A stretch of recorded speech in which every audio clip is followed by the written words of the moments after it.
Good morning students. Today now we are discussing about the fourth chapter principle of inheritance and variation. அதல பாத்தீங்க அப்படினா ABO blood group last class பார்த்தோம். Today now we are discussing about RH factor.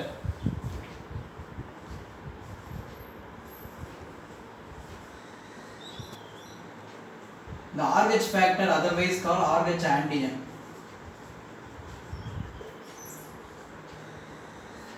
Okay, இப்போ RH factorனா என்ன? தமிழ்ல பாத்தீங்க அப்படினா RH காரணின்னு சொல்லுவீங்க அல்லது RH ஆன்டிஜன் அப்படினு சொல்லுவோம். இப்போ ஆல்ரெடி வந்து பாத்தீங்க அப்படினா நம்ம எத்தனை ஆன்டிஜன் பார்த்திருக்கோம் ABO blood groupல? மெயினா வந்து ரெண்டு ஆன்டிஜன் பார்த்தோம் ஞாபகம் இருக்குல? A ஆன்டிஜன் ஒன்னு பார்த்தோம், B ஆன்டிஜன் ஒன்னு பார்த்தோம்.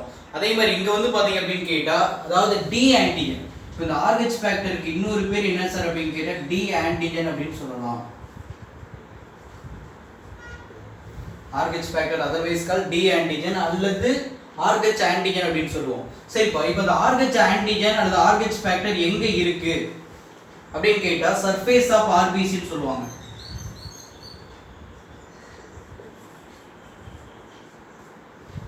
அல்லது எபிதீலியல் செல் நம்ம ஆல்ரெடி பார்த்தோம் இல்லையா?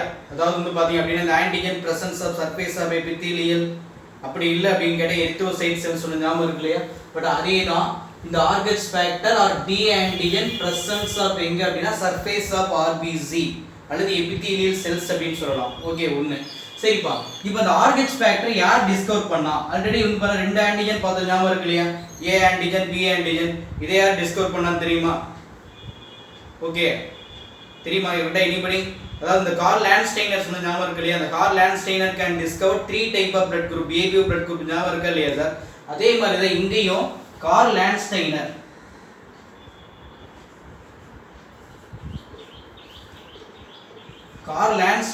இன்னொருத்தர் யார் சார் அப்படின்னு கேட்டா அலெக்சாண்டர் வெய்னர்.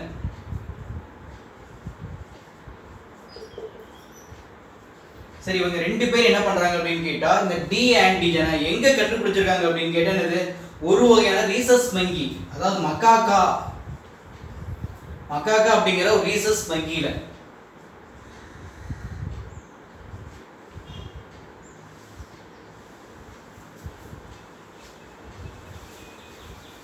மக்காக்கா அப்படிங்கிற வந்து பாத்தீங்க அப்படின்னா மங்கின்னு சொல்லுவோம்.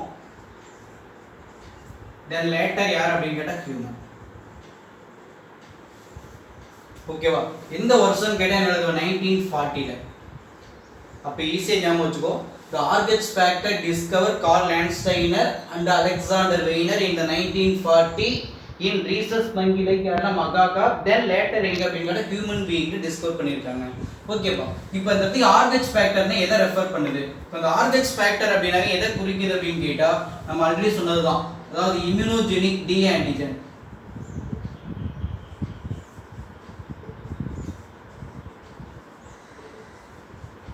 இம்யூனோஜெனிக் டி ஆன்டிஜனை வந்து பாத்தா ரெஃபர் பண்ணுது அப்படிங்கற ஆட்டோமேட்டிக்கா. அப்ப RH factor refer immunogenic D antigen. இங்க RH வந்து பாத்தீங்க அப்படினா blood type அப்படினு சொல்லுவோம். ஓகேப்பா, இப்போ இந்த டி ஆன்டிஜன் எதுக்கு யூஸ் ஆகுது?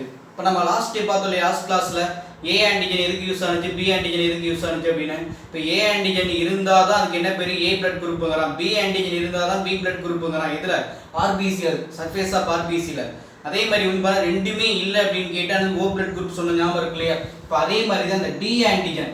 இந்த D ஆன்டிஜன் பிரசன்ஸ் ஆஃப் எங்க சார் அப்படினா சர்ஃபேஸ் ஆஃப் RBC இருந்தா பாசிட்டிவ் அப்படிங்கறான், இல்ல அப்படினா நெகட்டிவ் அப்படிங்கறான். இது எதுக்கு யூஸ் ஆகுது அப்படினா RH பாசிட்டிவ் நெகட்டிவ் டிட்டர்மைன் பண்ணுவதற்காக D ஆன்டிஜன் யூஸ்ஃபுல்லா இருக்கு. இப்போ எக்ஸாம்பிள் பர்சன் ஹேவிங் என்னது D ஆன்டிஜன் எங்க சர்ஃபேஸ் ஆஃப் RBC blood. இது இருந்தா அதுக்கு என்ன பேர் அப்படிங்கறானா பாசிட்டிவ் அப்படிங்கறான். இப்போ இந்த பர்சன் வந்து பார்த்தா அப்படினா நாட் ஹேவிங் இல்ல, என்ன இல்ல டி ஆன்டிஜன் இல்ல, அப்ப அதுக்கு என்ன பேருங்கறானா நெகட்டிவ் blood அப்படிங்கறான்.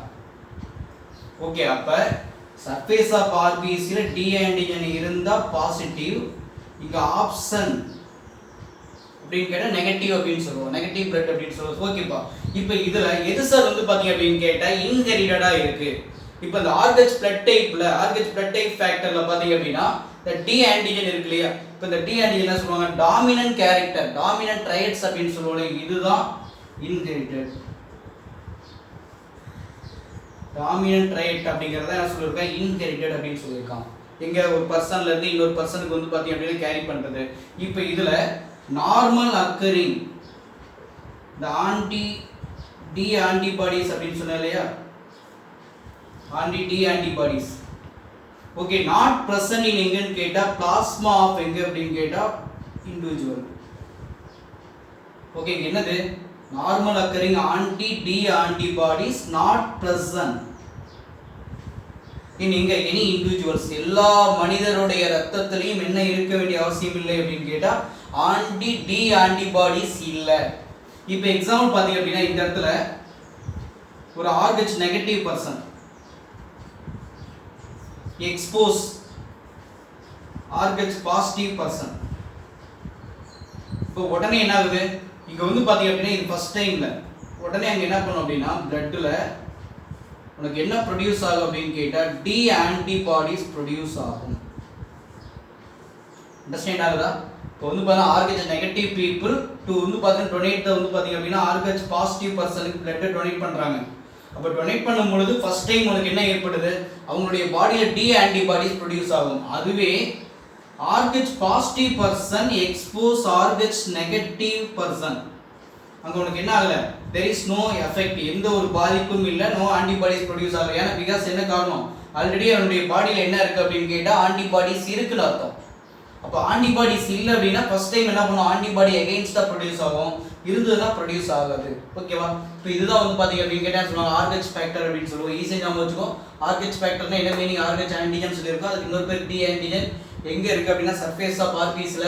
யார் டிஸ்கவர் பண்ணியிருக்காங்கன்னா கார்ல் லாண்ட்ஸ்டைனரும் அலெக்சாண்டர் வீனரும். எங்க அப்படின்னு கேட்டா மெக்காகா அப்படிங்கிற ஒரு ரீசர்ச் வங்கியில. அதே மாதிரி தென் லேட்டர் எங்கன்னா ஹியூமன் பீயிங்ல. தென் நெக்ஸ்ட் இதனுடைய வந்து மீனிங் என்ன சார்னா இம்யூனோஜெனிக் டி ஆன்டிஜன் அப்படின்னு சொல்லுவாங்க. இப்போ அந்த பர்சன் ஹேவிங் டி ஆன்டிஜன் இருந்தா அதுக்கு என்ன பேர், பாசிட்டிவ்ங்கிறான். இல்ல அப்படின்னு கேட்டா நெகட்டிவ் அப்படிங்கிறான். இது வந்து பாத்தீங்க அப்படின்னா அந்த இன்ஹெரிட்டட் கேரக்டர் யாருன்னா டாமினன்ட் ரைட் மட்டும்தான். இதுல வந்து பாத்தீங்க அப்படின்னா நேச்சுரல் அதாவது ஆல் இண்டிவிஜுவல் என்ன இருக்காது அப்படிங்கிறாங்க. டி ஆன்டிபாடிஸ் வந்து நாட் பிரசன்ட் இன் பிளாஸ்மான்னு சொல்லியிருக்கான். இதுல வந்து பாத்தீங்க அப்படின்னா அடுத்தது RH negative person RH positive blood கொடுக்கும்போது ஃபர்ஸ்ட் டைம் என்ன பண்ணும், எகைன்ஸ்ட் ஆன்டிபாடிஸ் வந்து ஃபார்ம் ஆகுது. இங்க வந்து பாத்தீங்கன்னா எந்த ஒரு எஃபெக்டும் ஏற்படாது. தென் நெக்ஸ்ட் அடுத்த heading genetic control. Genetic control RH factor அப்படின்னு சொல்லுவோம். ஓகேப்பா? இப்போ வந்து பாத்தீங்க அப்படின்னா இந்த RH ஃபேக்டர் அப்படின்னு சொல்லுவோம். RH காரணி எதன் மூலமா கட்டுப்படுத்தப்படுகிறது அப்படின்னு கேட்டா மரபு காரணிகளால் கட்டுப்படுத்தப்படுது.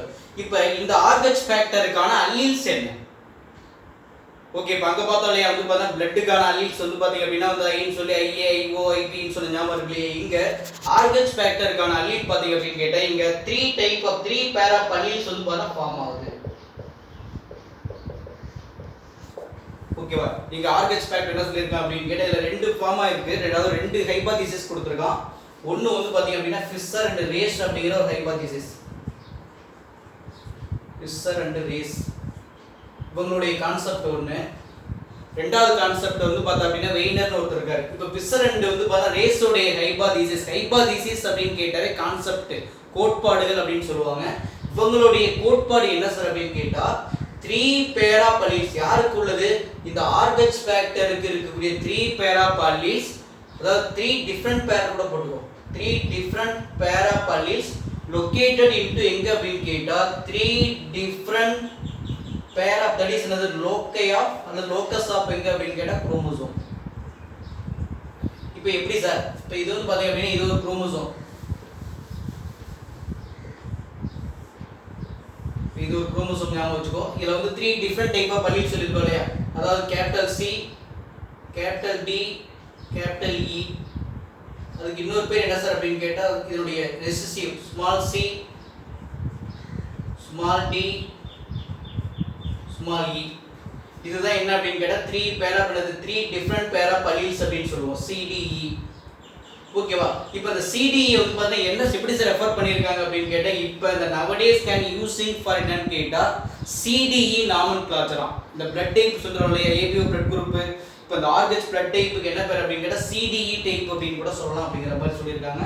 அது CDE நாமன்கிளாச்சர். இப்போ இந்த ஃபிஷர் அண்ட் ஹைபோதீசிஸ் என்ன சொல்லியிருக்கான், the 3 different pair of alleles located into 3 different locus of chromosome அப்படின்னு சொல்லியிருக்காங்க. இதுல மேக்ஸிமம் பாத்தீங்க அப்படின்னா பாசிபிள் ஜீனோடைப் என்ன சார் அப்படின்னு கேட்டு என்ன சொல்லுவாங்க, இது ஒரு குரோமோசோம், அதே மாதிரி இந்த சைடு ஒன்று, ஏன்னா இது ஒரு பேர் அப்படிங்கும்போது என்ன சொல்லுவாங்க, அதே capital D capital E small c small d small e. இப்போ இது ஒரு பேர் ஆஃப் குரோமோசோம் அப்படின்னு சொல்லுவோம். இப்போ இந்த ஒரு பேர் ஆஃப் குரோமோசோம்ல 3 டிஃபரண்ட் பேர் ஆஃப் வந்து பார்த்தா அலீல்ஸ் இருக்கு. எங்க லொகேட் ஆயிருக்கு, டிஃபரண்ட் பிளேசஸ்ல, எப்படி க்ளோஸ்லி லிங்க்டு வந்து பாத்தீங்க அப்படின்னா டிஃபரண்ட் லோக்கஸ்ல அரேஞ்ச்மெண்ட் ஆயிருக்குன்னு சொல்லியிருக்கோம். ஓகேப்பா, இப்போ இது எதை ரெஃபர் பண்ணுது அப்படின்னு கேட்டா சி டி இ அப்படிங்கிற வந்து பாத்தீங்க அப்படின்னா ஒன்று, அதாவது ஸ்மால் சி இப்படி ஞாபகம் வச்சுக்கோ, small c capital D small d capital E small e அப்படி ஞாபகம் வச்சுக்கோ. இது பாசிபிள் ஜீனோடைப் எப்படி சார் ப்ரொடியூஸ் ஆகலாம் அப்படின்னு கேட்டால் எப்படி ஞாபகம் வச்சுக்கோங்க, அதாவது கேபிட்டல் சி கேபிட்டல் இ இது ஒன்று, அதே மாதிரி அடுத்து நெக்ஸ்ட் வந்து பார்த்தீங்க அப்படின்னு கேட்டால் ஸ்மால் சி ஸ்மால் டி இ இது ஒன்று, இது ஒரு அலீல் அப்படிங்கிற மாதிரி கொடுத்துருக்காங்க. அதே மாதிரி அடுத்து நெக்ஸ்ட் வந்து பார்த்தீங்க அப்படின்னா இப்படி கொண்டு வா, capital C small d capital E, capital C small d capital E இது ஒரு அலீல். அதே மாதிரி small c capital D small e, small c capital D small e, அதே மாதிரி இது ஒரு பாசிபிள் சொல்லியிருக்கோம். அதே மாதிரி அடுத்து நெக்ஸ்ட் வந்து பார்த்தீங்க அப்படின்னா capital C capital D capital E small c பிடிக்காம வச்சுக்கோ. அப்போ capital C capital D small e ஒன்று, small c small d capital E ஒன்று. அப்போ டோட்டலாக உனக்கு என்ன இருக்குது அப்படின்னா இது இல்லாமல் ஸ்மால் டி, இப்போ டோட்டலாக இது வந்து பார்த்தா 8 கொடுத்துருப்போம், 1 2 3 4 5 6 7 8. அப்போ இதுலேயும் உனக்கு என்ன சொல்லலாம் அப்படின்னா வந்து இதெல்லாம் பாசிபிள் அப்படிங்கிற மாதிரி கொடுத்துருக்கான். சரி, இதில் கேபிட்டல் டி அப்படிங்கிறது டாமினன்ட் கேரக்டர் அப்படின்னு சொன்னோம் இல்லையா. இப்போ இந்த டாமினன்ட் கேரக்டர் எல்லாமே எதை ரெஃபர் பண்ணுது அப்படின்னு கேட்டால் பாசிட்டிவ் அப்படிங்கிற ஒன்றை எக்ஸ்பிளைன் பண்ணுது. அப்போ கேபிட்டல் டி வரது எல்லாமே பாசிட்டிவ் ஃபீனோடைப் அப்படிங்கிறான். இதில் 2 ரெசிசிவ் ஜீன் இருக்கு இல்லையா, இது எதை ரெஃபர் பண்ணுது அப்படின்னு கேட்டால் நெகட்டிவ் ஜீனோடைப் வந்து பார்த்தீங்க அப்படின்னு சொல்லுவாங்க, அதாவது நெகட்டிவ் ஜீனோடைப் அப்படின்னு சொல்லுவோம், அது நெகட்டிவ் ஃபீனோடைப் வந்து பார்த்தா எக்ஸ்பிளைன் பண்ணுது. இங்கே பாசிட்டிவ் ஃபீனோடைப் அப்படிங்கிறா, இங்கே நெகட்டிவ் வந்து பார்த்தீங்க அப்படின்னு கேட்டால் என்னது ஜீனோடைப் அப்படின்னு சொல்லுவோம், அது நெகட்டிவ் ஃபீனோடைப் அப்படின்னு சொல்லுவோம். 2 ரெசிசிவ் இருந்தால் நெகட்டிவ் ஃபீனோடைப், ஒரே ஒரு டாமினன்ட் நம்பர் இருந்தால் அங்கே பாசிட்டிவ் ஃபீனோடைப் அப்படின்னு சொல்லுவோம். இது யாருடையது அப்படின்னு கேட்டால் ஃபிஷர் அண்ட் ரேஸ். இதுலயே வந்து பாத்தீங்க அப்படின்னா இன்னொருத்தர் இருக்காரு, இன்னொரு யார் சார் அப்படின்னு கேட்டா வெய்னர் அப்படின்னு சொல்லுவாங்க. இப்போ வெய்னர் வந்து பாத்தீங்க அப்படின்னா இவரு 8 அலீல்ஸ் வந்து பாத்தீங்க அப்படின்னா ப்ரொடியூஸ் பண்ணியிருக்காரு. அதாவது பாசிபிள் வந்து பாத்தீங்க அப்படின்னா ஒரு சிங்கிள் லோக்கஸ்ல 8 அலீல். இது யாருடைய கான்செப்ட் அப்படின்னா வெய்னருடைய கான்செப்ட், 8 அலீல்ஸ். ஓகேவா, சிங்கிள் லோக்கஸ்ல 8 அலீல். அது என்னென்ன சார் அப்படின்னு கேட்டா கேபிட்டல் ஆர் அப்படிங்கிறது ஒன்று, கேபிட்டல் R1 R0 RZ, இதெல்லாம் வந்து பண்ண ரீசஸ் அப்படிங்கிற மாதிரி சொல்லுவோம். இதில் ரெசிசிவ் பார்த்தீங்க அப்படின்னு கேட்டால் R1 R2 RY. இப்போ இதில் மேக்ஸிமம் பார்த்தீங்க அப்படின்னா 1 2 3 4 5 6 7 8. இப்போ இது மாதிரி என்ன சொல்லியிருக்காரு, 8 அலீல்ஸ் வந்து பார்த்தீங்க அப்படின்னா located in the single locus அப்படின்னு எக்ஸ்பிளைன் பண்ணியிருப்பாரு யாருன்னா வெய்னர். ஓகேப்பா, இப்போ இதில் வந்து பார்த்தீங்க அப்படின்னு கேட்டால் எல்லா கேபிட்டல் ஆரும் எதை சார் எக்ஸ்பிளைன் பண்ணணும்னா டாமினன்ட் கேரக்டர். அப்போ இந்த டாமினன்ட் கேரக்டர் எதை ரெஃபர் பண்ணுதுங்கிறோம், பாசிட்டிவ் ஃபீனோடைப் அப்படிங்கிறோம். இப்போ இதுலயே வந்து பார்த்தீங்க அப்படின்னா டபுள் ரெசிசிவ், அதாவது வந்து பார்த்தீங்க அப்படின்னு கேட்டால் என்ன சொல்லுவோம், இதுலயே இப்படி ஞாபகம் வச்சுக்கோ, RR R1 R11 R2 அப்படிங்கிற மாதிரி ஞாபகம் வச்சுக்கோ, RY. ஓகேவா, இது எல்லாம் எதை சார் ரெஃபர் பண்ணுது அப்படின்னு கேட்டால் தட் இஸ் ஜீனோடைப், அதாவது நெகட்டிவ் ஜீனோடைப் அப்படின்னு சொல்லுவோம். இதில் எல்லாமே வந்து பார்த்தீங்கன்னா ரெசிசிவ் எல்லாமே வந்து பார்த்தீங்கன்னா எதை எக்ஸ்பிளைன் பண்ணுது, நெகட்டிவ் ஜீனோடைப்பை எக்ஸ்பிளைன் பண்ணுன்னு சொல்லியிருக்காரு. இப்போ மேக்ஸிமம் பார்த்தீங்க அப்படின்னா 2 ஞாபகம் வச்சுக்கோ. இதில் வெய்னர் எத்தனை அலீல்ஸ் அப்படின்னு 8 அலீல்ஸ் சிங்கிள் லோக்கஸ் என்னென்னு ஞாபகம் வச்சுக்கோ. இதில் கேபிட்டல் டி எல்லாமே டாமினன்ட் வந்து பார்த்தீங்க அப்படின்னா ஃபீனோடைப்பை எக்ஸ்பிரஸ் பண்ணுது. இங்கே நெகட்டிவ் எல்லாமே வந்து பார்த்தீங்க அப்படின்னு கேட்டால், அதாவது ரெசிசிவ் எல்லாமே எதை எக்ஸ்பிளைன் பண்ணுது அப்படின்னா நெகட்டிவ் ஃபீனோடைப்பை எக்ஸ்பிளைன் பண்ணுது அப்படின்னு எக்ஸ்பிளைன் பண்ணியிருக்காங்க. ஓகேவா, தேங்க்யூ, ஆல் தி பெஸ்ட்.